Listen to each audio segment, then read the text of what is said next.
ଏଣିକି ଘର ତିଆରି ପାଇଁ ମିଳିବ 2,75,000। ତୁରନ୍ତ ଆକାଉଣ୍ଟକୁ ଆସିବ ଟଙ୍କା।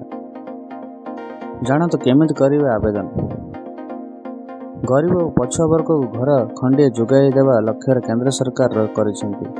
ପ୍ରଧାନମନ୍ତ୍ରୀ ଆବାସ ଯୋଜନା 2014ରେ ମୋଦି ସରକାର ଆସିବା ପରେ 2015 ଜୁନ ମାସରେ ଏହି ଯୋଜନା ଶୁଭାରମ୍ଭ ହୋଇଥିଲା।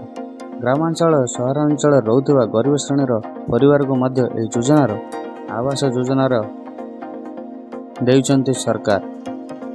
ଏହି ଯୋଜନାରେ କେନ୍ଦ୍ର ସରକାର 2,25,000 ଟଙ୍କା ଯୋଗାଇ ଦେଉଛନ୍ତି। ସେହିଭଳି ରାଜ୍ୟ ସରକାର ମଧ୍ୟ ଏହି ଯୋଜନାରେ ଯୋଗ୍ୟ ହିତାଧିକାରୀଙ୍କୁ 50,000 ଟଙ୍କା ଯୋଗାଇ ଦେବେ।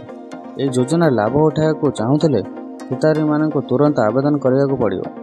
ଏହି ଯୋଜନାର କେଉଁମାନେ ଲାଭ ଉଠାଇ ପାରିବେ ଓ କିଭଳି ଆବେଦନ କରିବେ ତାହା ଆମେ ଆପଣଙ୍କୁ ଜଣାଇବୁ। ଭିଡ଼ିଓଟିକୁ ଶେଷ ପର୍ଯ୍ୟନ୍ତ ଦେଖନ୍ତୁ, ସବୁକିଛି ଜାଣିପାରିବେ। ଏହି ସ୍କିମ୍ ପାଇଁ ଗ୍ରାମାଞ୍ଚଳ ପାଇଁ 25 ବର୍ଗ ମିଟର ଓ ସହରାଞ୍ଚଳ ପାଇଁ 20 ବର୍ଗ ମିଟର ଘର ତିଆରି ପାଇଁ କେନ୍ଦ୍ର ସରକାର ଆର୍ଥିକ ଅନୁଦାନ ଯୋଗାଇ ଦେଉଛନ୍ତି। ଏହି ଯୋଜନାରେ ଲାଭ ଉଠାଇବାକୁ ହେଲେ ପରିବାରର ବାର୍ଷିକ ଆୟ 3 ଲକ୍ଷ ଟଙ୍କାରୁ ଅଧିକ ହୋଇନଥିବା ଦରକାର।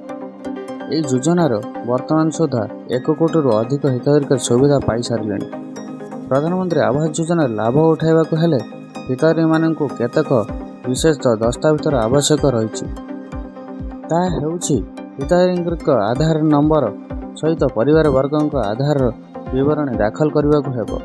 ଏହା ସହିତ କାର୍ଡ଼ ଥିବା ବ୍ୟାଙ୍କ ପାସବୁକ୍ ବିବରଣୀ ସହ ଆୟ ପ୍ରମାଣପତ୍ର ଆବଶ୍ୟକତା ରହିବ। ସବୁଠାରୁ ଗୁରୁତ୍ୱପୂର୍ଣ୍ଣ ଜାଗା ସମ୍ବନ୍ଧୀ ଦସ୍ତାବିଜ ଦାଖଲ କରିବାକୁ ହିତାଧିକାରୀଙ୍କ ଆବେଦନର କିଛି ଦିନ ପୂର୍ବରୁ କେନ୍ଦ୍ର ସରକାରଙ୍କ ପ୍ରଧାନମନ୍ତ୍ରୀ ଆବାସ ଯୋଜନାର ଲାଭ ଉଠାଇବାକୁ ପଡ଼ିବ।